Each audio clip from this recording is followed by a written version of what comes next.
lean in and get curious about why am I doing this? What else could I be doing? What does my friendship circles and social circles look like? The last one I would say, are you going to break a promise to yourself? So if you say, I'm going to do dry July or take a break, I'm going to try this. And if I can't be successful or I quote unquote fail, that is giving me information about maybe my relationship with alcohol is a lot more serious because I was unable to keep my 5-day dry spell promise to myself. And that doesn't feel good. You're listening to Make Some Noise podcast, episode number 516 with guest Michelle Smith.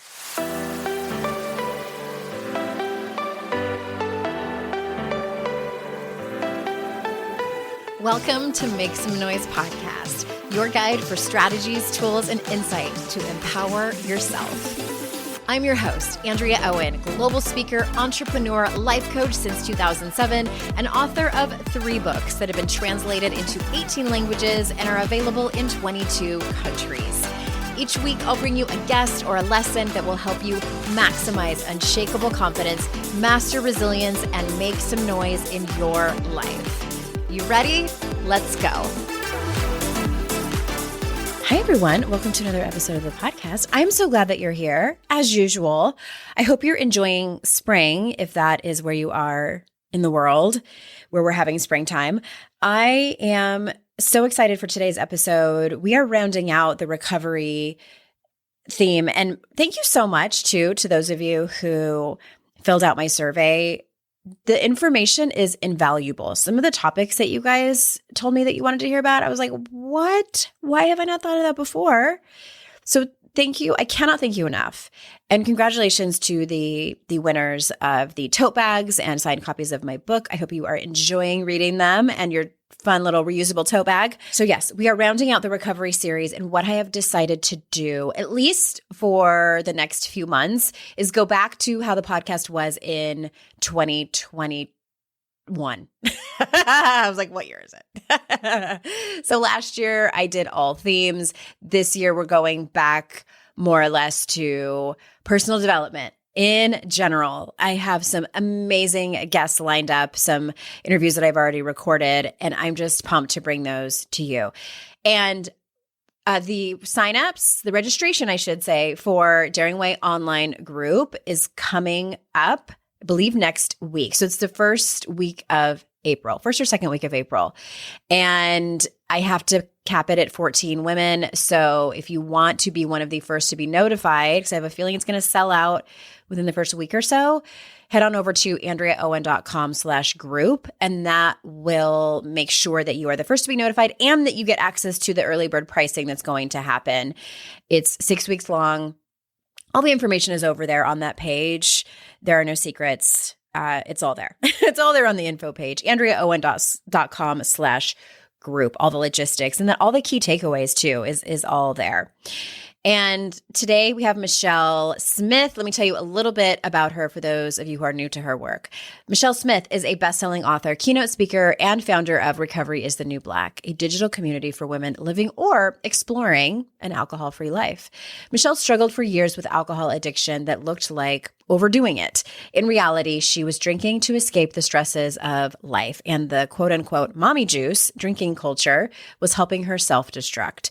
Since getting sober in 2016, she integrates both her personal experience and recovery and professional experience as a mental health and addiction advocate toward normalizing sobriety in our boozy culture. Michelle's work has been featured on The Today Show, TEDx, The Wall Street Journal, USA Today, Scary Mommy, NBC, ABC, and more. So without further ado, here is Michelle. Michelle, thank you so much for being here. Thank you for having me. I'm excited to talk to you about this. My audience knows, but you might not know this. I've been sober for 11 years from alcohol. And I really kind of went back and forth with having this as a theme because I know that my audience, like some of them, they're out about being in recovery. Some of them like might be questioning their relationship with alcohol. And then some of them are like, no, I don't have an issue at all. But I want to kind of go broad in the beginning. And can you talk to us about, because I know that in your work, you talk about some truths about alcohol that no one really talks about. So can we start there? Like, what are some of those truths? Yes, absolutely. So a few truths about alcohol is that alcohol does not discriminate and nobody is immune to becoming dependent on alcohol. I Mhm. see that a lot. And I am a perfect example of that it affects anybody from, any class of, my father was a physician, all the way to people who are homeless. That I think that's a big piece of the stigma that's attached to people with alcohol use disorder is that we have this idea in our head, this image that it's a person that is houseless underneath a bridge with a brown paper bag. Mhm. And that is just what an alcoholic looks like. And so I think that that's a really big one, is just that there is 50 shades of gray and that problematic drinking happens way before somebody gets to a full-blown alcohol dependence. Yeah.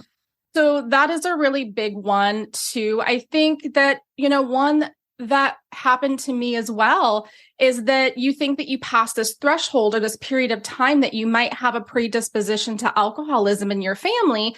And you notice that you've never really had a problematic relationship with alcohol. And 30, 40 years later, so 4 decades, you realize that you're starting to have a problematic relationship with alcohol. So just because you think that you've passed this generational curse doesn't mean that you can start necessarily dancing with the idea that maybe I can drink excessively and nothing bad is going to happen to me. Here to both of those things. It's funny, when I wrote my blog post, I had a year of sobriety. So this must have come out in 2012. And I was talking about it. And I wrote that same thing. Like a lot of us think of, it's like sort of like quote unquote hobo looking guy who's just disheveled and really, had a rough time weathered looking with his brown paper bag in the gutter. And that's this sort of myth that we have in our head. And just, it's astounding to me. I remember when years and years ago, Brene Brown, before she was Brene Brown, this was in 2009. And I remember she had a read along on her blog. So this was back before everybody had a smartphone and probably before Spotify. So you could download MP3s and I had it on my iPod and I'm on a walk with my kids. They were in their double stroller and Brene Brown talked about how she was sober and that she had a problem with alcohol. She didn't really get into it a whole lot. And I thought to myself, okay, this woman who's in academia is admitting that she has a problem with alcohol. Maybe I do too. And I was always really thankful for her for doing that, even if it was just kind of in passing that she talked about it. And the second one that you mentioned, same, like I was a pretty normal drinker up until I wasn't. Yeah. Absolutely. Me too. Well, I'm curious, like also, like if someone's listening to this and they are thinking about their own relationship with alcohol and maybe it got a little bit worse over the pandemic and, or maybe they have like a health issue that's come up and they're like, I should probably stop drinking, but it's been really hard because it's become a habit or whatever. And they might not identify as a quote unquote alcoholic or someone with alcohol use disorder. What is your recommendation for someone like that? Like, where do they start? Yes, that's a great question. I think the best place to start is starting to get curious about your patterns and your habits that are associated around drinking. So awareness is such a huge piece. When do I find myself drinking? How often? How do I feel before, during, and after? Does my world revolve around alcohol where I have a lot of great relationships, but they don't have substance? We go to bars, we go to happy hour. Our conversations are more about drama and gossip. Get curious about why you're reaching for this external solution to this internal problem. And a lot of times we'll notice that it's a feeling. Obviously, we drink because it feels good and we're wanting to escape our current reality. And so what else can I reach for that's going to give me the same or a close desired effect? Because the more that we stop utilizing our coping tools and just use alcohol or some other substance, we learn that it's very easy to get that hit of dopamine and we don't have to work very hard for it. So if we have to put in minimal effort to get this reward that feels amazing, something's wrong. So assessing, why am I doing this? What value is this bringing? Instead of asking myself, am I an alcoholic and can I ever drink again? Because the idea of forever is a really long time. And so, don't go there because you don't have the mindset, the tools to go to a place that means I can never do this thing that the world is so obsessed with ever again. And reevaluate your social circle. Birds of a feather flock together. So if I'm associating with everybody who drinks and it feels terrible at the idea of me taking a break, that's going to give you information, because you can walk into a restaurant and have two different mindsets. When you are starting to have a problematic relationship with alcohol, you're going to notice everyone who's drinking. Yeah. But if you blink your eyes and walk back in there, you're going to notice there's probably more people who aren't drinking. So lean in and get curious about, why am I doing this? What else could I be doing? What does my friendship circles and social circles look like? And the last one I would say is, are you going to break a promise to yourself? So if you say, I'm going to do dry January, dry July, or take a break, put some distance between me and this substance. I'm going to try this. And if I can't be successful, or I quote unquote fail, that is giving me information about maybe my relationship with alcohol is a lot more serious, because I was unable to keep my 5-day dry spell promised to myself. And that doesn't feel good. That happened to me. I lasted 6 days and white knuckled. It was misery. And I'm like, yeah, maybe there's a problem. Right. I know you work with clients who might be kind of on different parts of the spectrum when it comes to their relationship with alcohol. So do you find that you help women or have clients who maybe they could do the 30 days, alcohol free or dry January or whatever, and it really wasn't that difficult, but they find that when they do go out for happy hour, they don't have an off switch, or so they might not, again, like have that label as like alcoholic or even, the alcohol use disorder.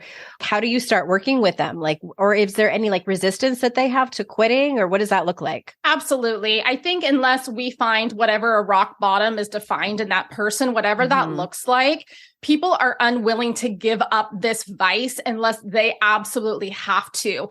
And this disease is so progressive that eventually, if you continue to keep drinking, you're going to become self-destructive, and you're going to have a reason that's an external consequence or a mandate in order to stop, that is going to put a detour and slow you down in your drinking. And so it's common for people to have their own experience with this journey and say, yet, Michelle, I haven't yet lost my job. I haven't yet drove drinking. I haven't done all these things. So you're giving yourself permission to self-destruct until something bad happens to you. How does that feel? Absolutely terrifying. I don't want this to happen to me.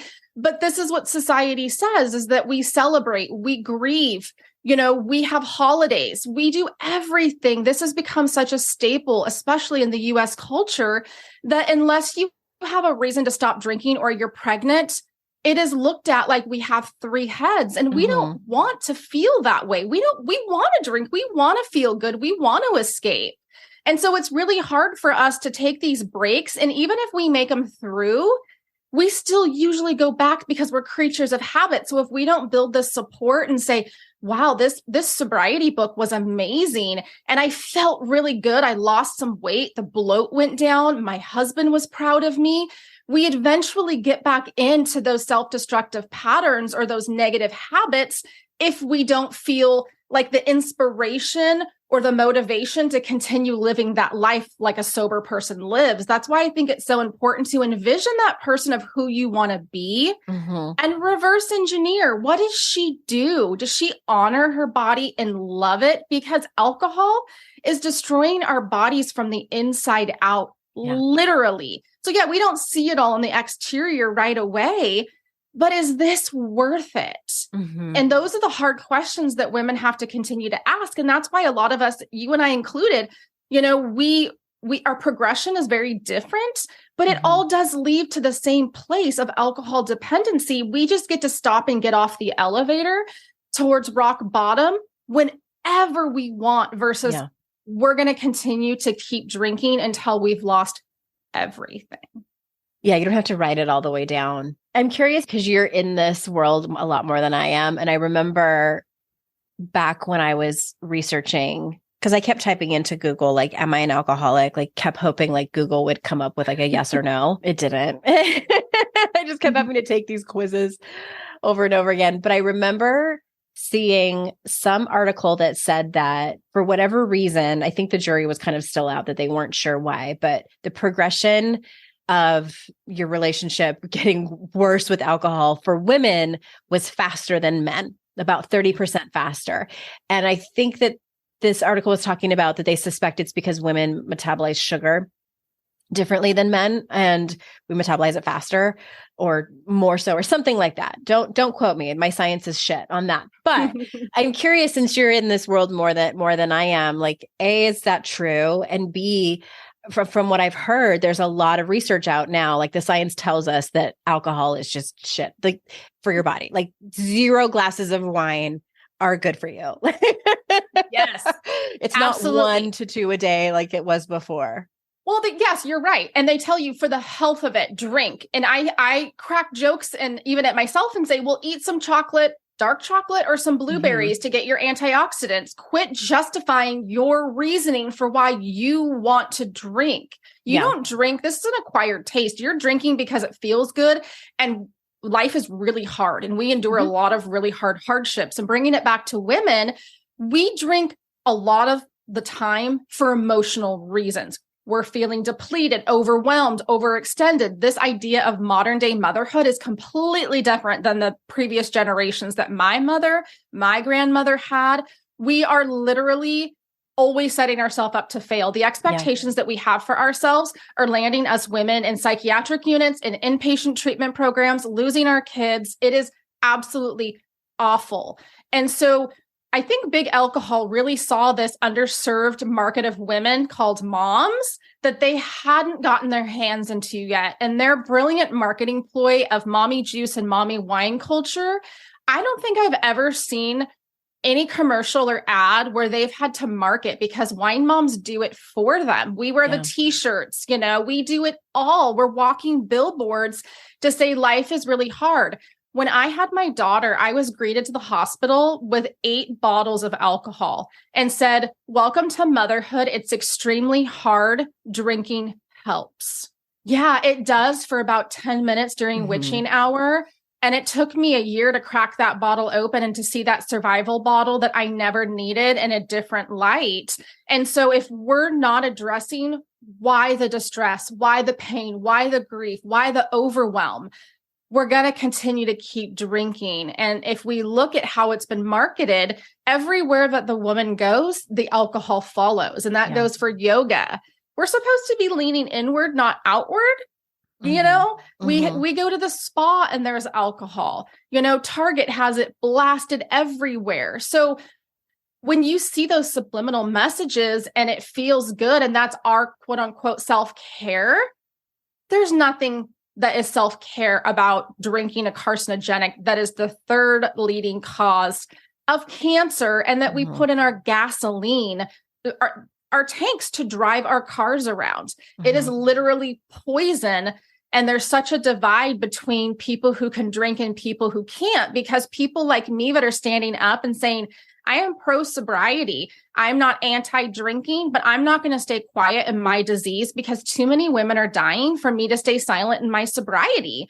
And that took me years to be able to build that confidence, because if I don't say that, my inner self will remind me it wasn't that bad. You just had 6 years. 1 glass isn't going to bring you back into, rock bottom. And I have to shut that noise down, even though the world around us is telling us that it's okay to drink. Just don't overdo it. And it's not about willpower. We just don't have the ability to say no. And we're not working with the same judgment that we said at the beginning of that evening that said, we're only going to have 1. Well, all those bets go out the window after we've had 1, right? I've never made one good decision while drinking like more than a couple glasses of wine. Never. Absolutely. Well, now I'm curious about your story. So like, so you worked in the field long before you got sober, right? Yes. Okay. So then what happened? What was kind of like the tipping point for you that made you understand that you needed to be completely abstinent from alcohol? Yes. I had the perfect example of what not to be is how I looked at it growing up in a family of alcoholism running really thick. So I could have said I didn't have an excuse. I could have just continued on with this generational curse and just joined the best of them. But I had that perfect example of what I didn't want to be. And so I stayed away from it until my mid-30s. And insert having my first child and being a workaholic really turned into, wow, I don't really know my worth here. I've wanted to be a mom, but I feel like a bad mom because I'm working, and I feel like a really bad mom because I'm an employee and I'm running these companies. And so it was a really hard push and pull. I just honestly felt depleted. Mm-hmm. My mom had just passed away as I was learning to become a mother myself. So there was a underlying bereavement that was going on. My husband was deployed to war. I had my first stroke. I was undiagnosed with postpartum depression. There was a lot of moving parts going on, but I am a very fast-paced, got to keep going, moving and shaking. There's not a lot of time to be sad. We can do that, but we have to pick ourselves back up and keep going. So wait a minute. I'm stopping for a second. Your mom died. You had your first child. Your husband was out of the country, and then you had a stroke. Yeah. Holy shit. No wonder you were drinking. Yeah.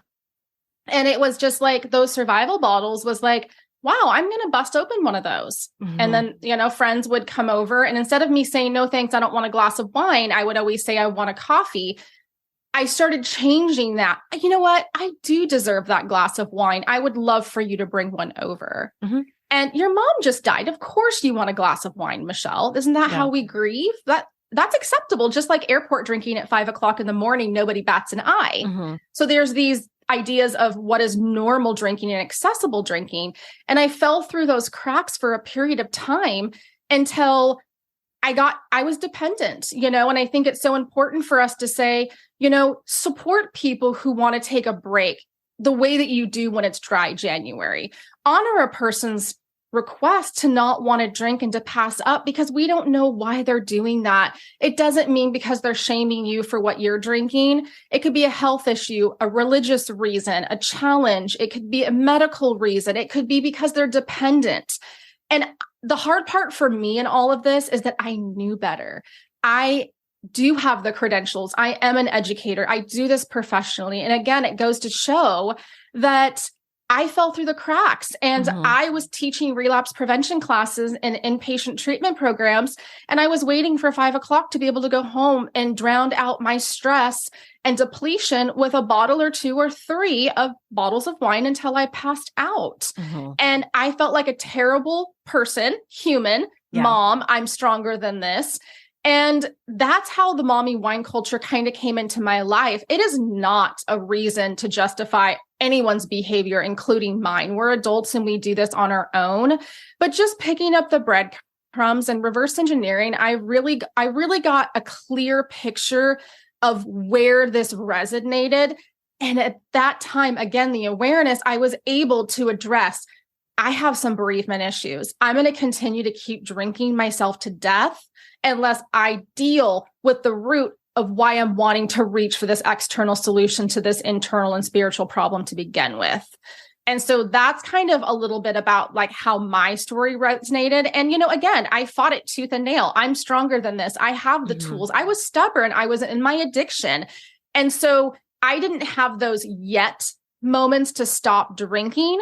But once we have the reasons to stop drinking, we can't stop drinking because the dependence and the tolerance kicks in. Mm-hmm. So that's what's so cool about this sober curiosity movement. It's not normie versus alcoholic. Right. There's these, which it was for so long. Yes. There's these 50 shades of gray. And at any time we get to tap in and say, does this feel good to us? What is this going to cost me if I don't stop drinking?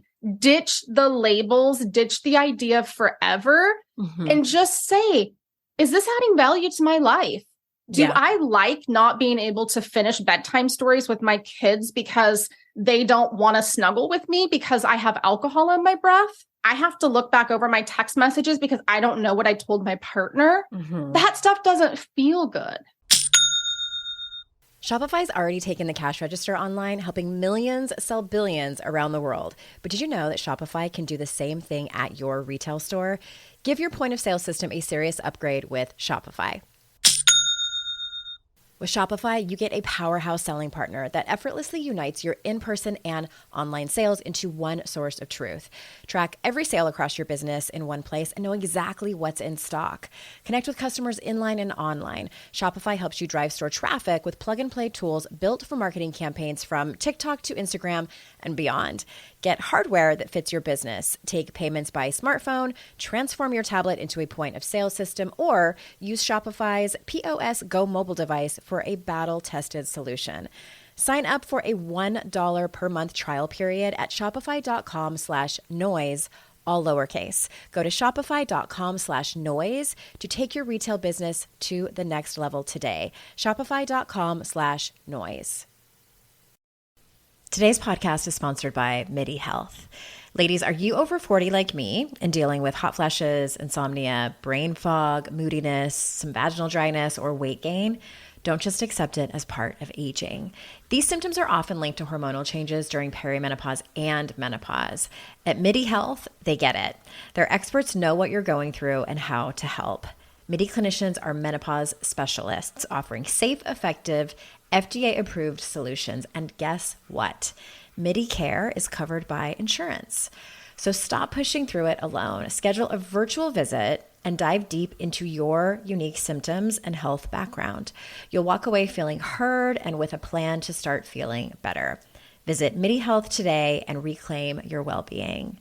You deserve to feel great. Book your virtual visit today at joinmidi.com. That's joinmidi.com. joinmidi.com. I realize we like kind of jumped over some lingo that some people might not know what we're talking about. And so people obviously know what an alcoholic is, someone who has like a really big problem with alcohol, whether they're physically dependent on it or not. So I identify as an alcoholic and I was never physically dependent on it. People ask me all the time, like, oh, did you have the shakes when you quit? And I didn't. Mine was like mostly an emotional and mental dependency that I had on it. And then there's what we call in the rooms of recovery, a normie. And so for people that don't know that term, it's someone who can, and it's probably a lot of people listening to this show, to be honest, it's people who can really take it or leave it. Like they are out with drinks every once in a while with people and they order a margarita and they might drink half of it and not even think about the last half.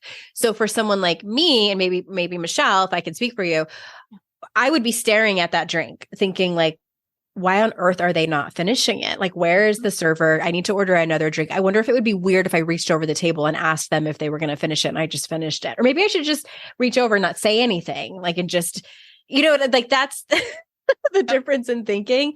And so when you're saying 50 Shades of Grey, and it's a conversation that has really started happening over the last, I would say 7 or to 10 years of the in between. Like you don't have to identify as either of those. Like there's so much in between.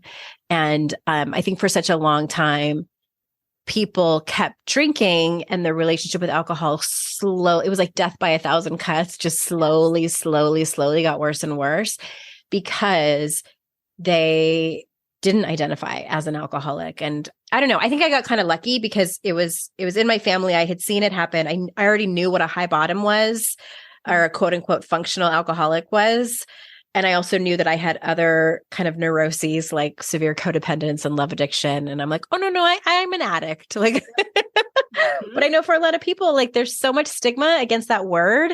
So they stay so far away from it. And a lot of times that can be detrimental because it keeps them drinking. I don't know. Like, have you seen a big, like, I wouldn't be a resurgence, like a big kind of reckoning now that we do talk about this, like this term called gray area drinking? Yep, absolutely. And the pandemic is a huge, it was already a movement and already started, a decade before, but with mental health and substance use disorder, it's become one of these things that I think a lot of everybody has endured hardship during the pandemic and has been traumatized. No one's walking away the same person they were coming into this pandemic. And so I think that there's a lot more compassion and support around, wow, that that's a lot of trauma. That's a lot of unknown and fear. And we know alcohol sales went up, where this would have been myself as an alcoholic, a dream to have curbside booze. Are you kidding me? Yeah. Delivered to my door. The only coping tool we have, we can't get a haircut because it's illegal. We can't go to school, but we can drink our faces off and smoke cannabis all we want. I mean, come on. I mean, who wouldn't, right? And so when you have these quarantine happy hours and all of these things, again, slow and steady, a couple years in the making, all of the underlying mental health stuff where it's like depression, anxiety, fear, unknown. Am I going to live? Am I going to make this through this? How am I going to pay my rent? I don't know how to teach my kids remote learning. I'm going insane. All of these things where now the conversation is, I feel that people that came before you and I are stepping up in the sense of that they haven't gotten to the alcoholism yet. So they have this health trend just for the health of it, right? Yeah. It's kind of treated like celiac disease. My best friend can't have gluten. I honor that. I don't need to know why, even though I know why. So I'm going to have alternatives. And alcohol has really shifted towards that, where people aren't afraid to say, I don't like drinking. I have a race tomorrow. I'll take an adult Shirley Temple or an Arnold Palmer. And so the bartenders and the mixologists, like, this is getting out there that supply and demand, people are asking for this stuff. You better bring it to what their requests are. So there's so many people stepping up and saying, I haven't hit that bottom yet, but I just don't like the way it makes me feel, because health's a trend and we're here for it. So there's just a melting pot of reasons for why people aren't doing it anymore. But literally, I got so dependent on my alcohol use that I was willing to die trying to find that third door of moderation. I could do it once in a while. And I think that hamster wheel, wherever anybody is on the alcohol use disorder spectrum, everyone goes through that period of bargaining and trying to negotiate that, oh, it was just because I was on the Whole30 and I drank with an empty stomach. That wasn't a fair chance. So I'm going to go ahead and try next week and see if I can regulate and moderate my drinking again. And that's complete insanity, because I did it for years until I ended up in the hospital with my own chemical dependency team of employees around me with a blood alcohol level of 0.43. Oh my God. I was dying in the hospital because I wasn't willing to give up my love affair and obsession for alcohol. And I was willing to die trying to get it figured out. That's insanity. And for people hearing this and just saying, wow, like, how could you let alcohol get in the way of losing your kids, your relationship, your career? I couldn't figure it out either. But it's this addiction that literally takes your soul. And I always say it like hijacks me. I would have every intention to go straight from work home, and I would be sitting at the grocery store parking lot or the liquor store. No idea how I got there, but no phone list was going to help me. No friend. Right. I had one thing on my mind, and it was to get home as fast as I could to drink myself to sleep. And it's a terrible way to live. And I never want anyone to have to ever experience that, because it destroys families and our health and our home and our mental health. That having these conversations, and even the digital community, it's so awesome to see so much support and awareness and education around the consumption of alcohol. It's so hard to explain that feeling that you just talked about, that little anecdote about making all these excuses in order to justify, going to the grocery store to get more. And I now have so much more compassion for, heroin addicts and people who have these really egregious circumstances and who are judged so much. It's like, what is wrong with these people? Why would they even try it in the first place? I can never understand. And I'm like, I'm gonna stop you right there, because it's exactly what you just said. Like, you can never understand. I think unless you truly sit down and listen to people's stories and listen to them try to articulate what it's like in our head, whether it's a loved one or somebody on a podcast or whatever, and accept that that's actually the truth, what they're telling you. Or the only other way to understand it is to experience it yourself. And I wouldn't want that for anyone. I wouldn't want to hand over the way like my brain works. when it comes to drugs, alcohol, men, whatever it is du jour. It doesn't have anything to do with how much we love our children or our spouses or our jobs or our life. And it has everything to do with just the way that we are wired. And not everybody is like that. And so be grateful if you're listening to this. And that's not how your brain is wired. Fast forward to the end of 2024 and think about your goals. What can you do right now to give yourself the best chance of succeeding? If you want to learn a new language, you absolutely should get Babbel. Don't pay hundreds of dollars for private tutors or waste hours on apps that don't really help you speak the language. Babbel's quick 10-minute lessons are handcrafted by over 200 language experts to help you start speaking a new language in as little as 3 weeks. Babbel's designed by real people for real conversations. Studies from Yale, Michigan State University, and others continue to prove Babbel is better. One study found that using Babbel for 15 hours is equivalent to a full semester at college. Now it's so easy to speak simple conversation phrases with the guy that takes care of my lawn without having to consult language apps. Here's a special limited time deal for our listeners. Right now, get up to 60% off your Babbel subscription, but only for our listeners at babbel.com/noise. Get up to 60% off at babbel.com/noise, spelled BABBEL.com/noise. Rules and restrictions may apply. I have definitely been in that place where my paycheck ran out before the next one got here. Life doesn't happen bi-weekly, so why should payday? The money you earn can be in your hands today with Earnin. Earnin is an app that gives you access to your pay as you work, up to $100 per day or up to $750 per pay period. Just download the Earnin app and verify your paycheck. Then access up to $100 a day as you work and leave an optional tip. Any money you access plus tips are automatically repaid from your next paycheck. You can use Earnin to pay for a girls' night out, a last-minute gift for a loved one, or even summer camp for the kids. Make Earnin a part of your financial routine and join Earnin's over 3.5 million customers who say things like, when I think about Earnin, I think about financial stability, security. It gives me a lot of peace of mind. Download Earnin today, spelled EARNIN, in the Google Play or Apple App Store. When you download the Earnin app, type in noise under podcast when you sign up. It really, really helps the show. Noise under podcast. Subject to your available earnings, location, daily max, and pay period max. See earnin.com/TOS for details. Earnin is a financial technology company, not a bank. Bank products are issued by Evolve Bank and Trust, member FDIC.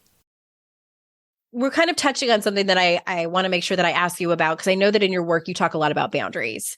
And this is, for anyone listening to this who maybe doesn't identify as having somebody who has a real problem with alcohol, but they're wanting to, quit for like 90 days or something, or maybe like the rest of the year or a whole year even. And they know that they're going to be up against people who are questioning them or trying to talk them into just drinking this one time. Talk to us just about boundaries in general. Yes. So boundaries, they're obviously really important to have. And I think setting boundaries from a place of, honesty, of communicating what you feel comfortable telling people and what feels authentic to you, and know that it's okay to be vulnerable with people. I think it's important to practice with either a therapist or a person that's also in recovery with us to say, refusal skills like, no, thanks, I'm good. Or I brought my own drink, or I can't come, unfortunately, because next time I want to be able to say yes. Having those opportunities to practice, because it's not always going to be the way that it is. It's uncomfortable and we feel like we're missing out and we have this fear that we're going to be judged. We're judging ourselves for everybody. That there's nothing wrong with saying no, and that if I have to go into a room that I really don't want to go into, and I have to alter my state of reality in order to want to participate in this event or this conference or conversation, I'm in the wrong room if I have to literally change who I am in order to tolerate it. And so it just comes down to just being honest, getting to know you and why you're doing what you're doing. And if you're passionate about saying, what, alcohol is getting in the way of me living my best life. I don't know how I got here. I'm really confused. I don't know if I'm ever going to drink again or not. But for today, my family comes first and my mental health comes first. And I really like the way that I show up in my life and in the world by switching the beverage that I have in my hands and just being okay with just saying no, because no is a complete sentence. And that was the number one boundary that I put up. I'm a justifier. I feel like I have to explain myself for why I'm choosing not to drink, because I already think they're going to judge me as I'm not going to be fun and cool, you know? And it's so far outside of our head. We just get so wrapped up that that's not even the case. And, you know, if it is the case, then they're not somebody who's going to root for you and who's supporting you, because this is a health issue. Yeah. And if they're not going to support the fact that this isn't good for you, your mental health and your health and longevity of your life, we need to reevaluate where they fit into your life. Yeah, unfortunately, that happens. And it's tough. It really is. Like, I'm honest with people and I say, yeah, I get invited to less things because I don't drink. And I think that people assume that I'm judging them because they do. And 10% of the time I am. Especially if I see someone who has like a similar story to mine and I'm like, I know where you're headed. Let me know if you want to talk about it. I'm here for you. But 90% of the time, it's like, I don't really care. Like, I know how obsessed our culture is with alcohol. Like, I get it. I've been there. But yeah, I get invited to less places. But I wouldn't trade it for anything. Like, there's so many ideas out there. Like, if anybody is struggling with like what to say, if you're going to go to that party and you know that you're going to be offered alcohol, like just Google what to say, how to say no to alcohol. There's tons of information out there, but I make a joke out of it. It really kind of depends, but I tell people no. And if they like press it, I'll be like, trust me, you don't want me drinking because I'm going to end up trying to make out with you and your husband and then showing everybody my boobs. And like most of the time they're like their eyes are just like, I can't tell if she's kidding or not. And I'm like, I'm not kidding. Like, that's true. Yep. I'm fun, sober, times that by 100. And I go off the deep end very, very quickly. You're so funny. I do that too. But you know, that takes time. It takes, you know, recovery. It takes honesty. It takes confidence in your recovery too. Confidence is the number one thing. And it is so, once you get that sober swag and that like swagger, when you become unstoppable, because now you're a person who identifies as a non-drinker who is proud and not embarrassed to stand behind that. Like, no, I do some really messed up crap when I drink. Trust me. Oh, I got you. I'm not going to waffle on the idea of just not answering the question and being like fumbling. Like, we've gotten past the point where we don't want to drink. Yeah, sure. We probably would. Right. If I could drink normally, hell yeah, I'd be on it. Same. But I can't. And so I've gotten past that whole 50 shades of gray where I'm negotiating and bargaining and trying and looking for that third door and looking for moderation. Like, so it's easier for me to have the confidence because I've made my decision. I am a non-drinker and I'm a better person and I love myself more and I want to live more than I want to die. So my refusal skills and my ability to show up and be confident about, you enjoy your beverage. I have mine. Thank you for thinking of me. I'm ready to karaoke at 7. Let's go. This is going to be fun. Right. So just giving them that ease that everything's good. I'm still a lot of fun. And they're going to make their own judgments and they're going to come to their own conclusions. But you're right. We're going to lose people. We're going to lose social circles. But guess what? That gives us an opportunity to have new experiences, new relationships and friend circles that we wouldn't have had because now we have so much more time that we feel like we're giving up everything in order to remove alcohol. And that's so not the truth, even though it feels like that. But when we've been doing something for so long, it becomes our whole world. And so, everything that we do is circled around alcohol until you stop doing it. And then everything in your life becomes things that people are doing that are non-drinkers. And it's glorious. It's just getting to that point and trusting in the process. Exactly. I'm super curious about this and maybe it gives hope to people out there. Do you work with people who truly can moderate, who maybe their drinking has just become a bad habit and they don't actually have alcoholic thinking, or do the majority of people that you work with end up being abstinent for forever? Personally, my professional experience and just people that I've known in my life personally, I have never met one person that has been able to successfully moderate their alcohol consumption for a period of time. I think when we get addicted to any addictive substance, it's just a matter of time before we're completely hijacked and addicted and dependent from a substance. So I think there's a difference in years and spans and tricks of the trades and programs and, coaches that will try to do hypnosis and, all of these other things. I'm just a believer of, I work a lot with people who have a dependence, who know that they have this vice. Yeah, they still don't want to give it up, but they have to go through their own process of moderation in order to come to the conclusion that alcohol is problematic in their life. And nobody can tell them that. No judge, no child protective services, no partner, no addiction counselor, that this has to be their own experience. And so I've personally never seen somebody be successful. And I think asking yourself the question of, why are we holding on to this thing? Why is this so important to you that you're willing to fork out tens of thousands of dollars in coaches and oils and practices and jumping over broomsticks and blowing out purple candles? Like, why? Why are you trying to do this? It is destroying your body. Yeah. Why? Right. What value are you getting from moderating? Exactly. I'm going to say this for anyone out there who's listening who might resonate with this. And I'm curious what your thoughts are about this, Michelle, when I say it. Like, when I would think about moderating, when we're kind of like in that place of like, okay, I think it's a problem.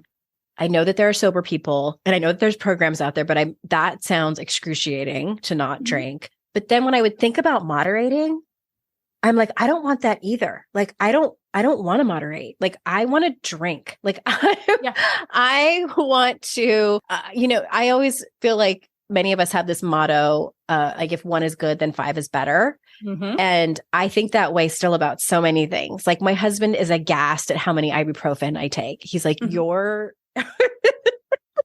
And I'm like, what? I don't know what part of my brain thinks that I am so special that I need more than like the average person. But it's something, again, about the way that I'm wired. But I have no interest in moderation. That sounds excruciating to me. And the way I describe it, because I think everyone has been in this place. So say you're at a social event and you have to pee. And you, on the drive over there, you had to pee, and then you get there and you're like, oh my God, where's the bathroom? And you run into someone and they're talking to you and they're talking really slow. Like, what are you thinking about? You're not present for that conversation. You're thinking that you need to pee. You're thinking, when is this person? I need to I'm going to have to interrupt them. I'm going to need to, and you're kind of like looking over their shoulder, like, is the bathroom that way? Is that the men's restroom? It's like, you become obsessed with finding a bathroom. And I tell people, that's how I think about drinking. When I am at a social event and I have a drink in my hand and someone's talking to me and they're kind of long-winded, I'm thinking, I hope they stop talking soon because I need to get to the bar to order another drink. And I wonder if I should order 2 drinks because the line is getting kind of long. And would that look weird if I had 2 drinks? And then maybe my husband won't finish his drink. And like this, it's this constant kind of like ticker tape along the bottom of the screen. And that's not, I don't want to moderate. I want to be double fisted. I want to ensure that I always have inventory. Yep. Always. I use the bathroom analogy because, again, everyone's been in that place where they really have to pee. And that's all they can think about is going pee. And so that is what I mean when I say that we become obsessed, and that is no way to live. Like, can you imagine like living your life having to pee all the time? Like, it'd be awful. I did. I mean, that's how at the end of my drinking, I was like that. Like, I mean, moderation sounds terrible. It's a terrible idea for me. It's like to measure, to put the cork back in a wine bottle and put it on your kitchen counter. Are you kidding me? Like, who can do that? I could at the very, very beginning, but it's like to measure and to be restricted and, oh, I already drank once, so I can't drink again for a week. That just sounds awful. I'd rather just have none. Yeah, exactly. The only time I can moderate successfully would be to prove to you or whoever that I can do it, but then I would be resentful that I had to do it. And then I would still be constantly thinking about it. That is worse. I guarantee anyone listening, that is worse than not drinking, than being 100%. Completely abstinent. And it's hard in the beginning, but it does get better. And I think that too, like really a place to start for people who are just like, oh my gosh, you guys are further along, the journey than I am. These evangelists. I know, right? It's that, don't turn out like us. And, there are programs and communities and awareness and tools and resources to be able to nip this in the bud a lot sooner, which is so amazing. I'm a little jealous. I wish it was there, but I went through what I went through to get to where I'm at, and I'm grateful to be alive. But I think it's so cool to have these books and resources, because I truly believe if you fill your head full of sobriety, drinking is never the same. So I always recommend people, they're like, well, I don't have a drinking problem, but I do notice that over like the pandemic, I've been drinking more than I'd like to, but no one's made a comment. I haven't gotten sick, like none of that. Learn what it does to you. Learn the science and the psychology behind how it affects the human body and how it affects you personally. And so you can do that by podcasts like this. You can do that by books. You can do that by journaling. Being a fly on the wall in Facebook communities. I've built a community that's like, let's have conversations with women about really hard things, about the motherhood and the pandemic and the maternal mental health that are leading people to reaching for this substance. So I think that you can't argue with science. You just can't. This is how it affects your body and your mind. This is how you're going to show up. Knowing this, you can make a more educated decision about what you want to do. Because if we just hear, this is how it used to be back in the day, the campaigns for drugs were, here's your brain on a frying pan, and it would show you an egg, right? This is your brain. This is what's going to happen to you. Okay. Like, I want real life examples. Like, I want to know what don't scare me straight, because that just isn't scaring me. That's just ridiculous and dumb. Like, I need something new that's telling me why I shouldn't be doing this or what's going to happen as a result. So getting in those closed-ended community groups on Facebook and just looking and seeing that you're not so different than other people, and that there is such a different experience in community than just going into the bottom of a basement and participating in Alcoholics Anonymous. Yeah. I am an AA member. And I do identify as an alcoholic, but that keeps me sober. It keeps me alive another day, that I'm a person who doesn't drink. And so whatever works for somebody, do it and do more of it, because at the end of the day, we all need to be healthy and happy and be present for our kiddos if that's what we have. And just, that hardship is that I think that I always say this is like, I had the predisposition to alcoholism, so I stayed away. What I did was, it didn't go anywhere. I just didn't poke the bear, and the bear was in hibernation. So life events bring out really hard times, bring out the worst in us, bring out emotions that we've had stuffed for decades. And so having the loss of my mom, having the deployment, having physical health issues, all of these other things, I poked the bear. And the drinking was just in hibernation. And that was how I was going to deal with life. And everyone's going to have these life hardships. It doesn't matter if it's a pandemic or a death or what's going to happen. It's going to happen. And do we have the proper tools and the support that we're going to be able to get through this really hard time without self-medicating? Because it's definitely not the answer. So being vigilant and just being aware and just being mindful that, wow, if over the holidays you thought that you were drinking a little bit more, be mindful of that and just notice when you want to reach for that glass of wine. I think I'm going to have water, and that's going to be a radical act of self-care for me tonight, because I would really like 20 of them, because my kids are driving me insane. But I can't show up for that insanity of being with my kids if I'm just going to tap out, because guess what? We signed up for this job. It's called parenting. And my kids ran the ship, the boat, whatever you want to call it, where they were just running a ray. And so I literally had to take a parenting class in order to get control back of my household, because I would just, I'm done. I'm tapped out. I'm going to drink, eat fruit snacks, color on the walls, do whatever you have to do. And you just can't do that. It's like, no, I run the show. I'm the boss. You're a kid. I need to get this household back in alignment. Long term, it doesn't work. Yeah. Once in a while, yes, throw them a pack of fruit snacks and hide in the pantry. But it's not a good long-term coping. Not self-care mechanism. Yeah. Well, thank you so much for this. And I'm so glad now, because back when I came out, very, very few people were talking about this publicly. And I was so afraid. And I'm so glad now that there are other recovery groups besides Alcoholics Anonymous. I thank AA for saving my life there in the very beginning, but I do see it does have it has its problems and drawbacks, and it's definitely not for everyone. And so I'm so glad that there are people like you out there and other recovery programs that can help women, and also so specific too, that you mostly help women who identify as having a problem with drinking and that are moms, but there are so many resources out there and coaches and people who are qualified to help, who don't just help women who are moms. And that's why I'm doing all these interviews. So thank you so much for being here. I appreciate you so much. I know that you're at recoveryisthenewblack.com, and we will have that link in the show notes. Is there anywhere else that you want to send people to make sure that they know about it? Everyone is more than welcome. That's a woman that's identifying either living or exploring an alcohol-free life can join the private Facebook group that is Recovery is the New Black. It's for women only. It's a great, safe, sacred space free for people. Yes, absolutely. Awesome. They can follow me on Instagram. And then I just had my sobriety journal for women. It's out everywhere books are sold. It's called Living Sober, Living Free. It's Wonderful. An amazing tool that I truly wish that I would have had when I started exploring my relationship with alcohol. So awesome. I am just, thank you for having these conversations, because these conversations are awareness, and awareness saves lives, and it gets people to stop and think. I thank you for just having those conversations, because they're not easy to have, but they're so important to have. So thank you so much. My pleasure. My pleasure. I was always, as always, felt called to do it. So listeners, thank you so much for giving us your time today. I know how valuable it is, and I'm so grateful that you choose to spend it with me and my guests. And remember, it is our life's journey to make ourselves better humans, and our life's responsibility to make the world a better place. Bye now. Hey, did you know there's free secret podcast episodes waiting for you that are not part of my regular podcast feed? Yes, AndreaOwen.com/free. And you just sign up.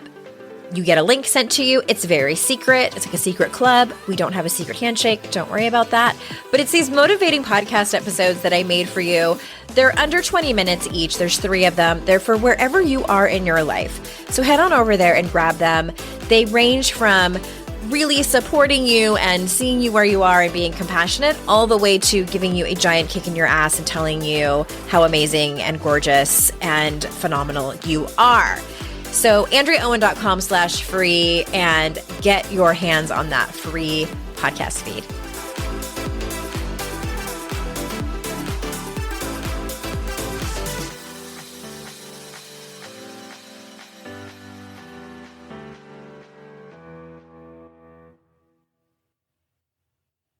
I'd like to introduce you to the Minimalist Moms podcast. It's hard enough being a mom, and the last thing you need is stress from too much stuff and an overcrowded schedule. For too long, I lived with the mindset that bigger was better, and the more I added to my life, instead of feeling better, I felt overwhelmed. It was time for a radical new mindset. Less is more. I'm not into extremes. I didn't throw everything away. My brand of minimalism is more about adding than subtracting. Get rid of the excess to make room for what you love. In other words, it's about living life with purpose. I hope you'll listen in, and my guest and myself can inspire you to think more and do with less. The Minimalist Moms podcast, available wherever you listen to podcasts.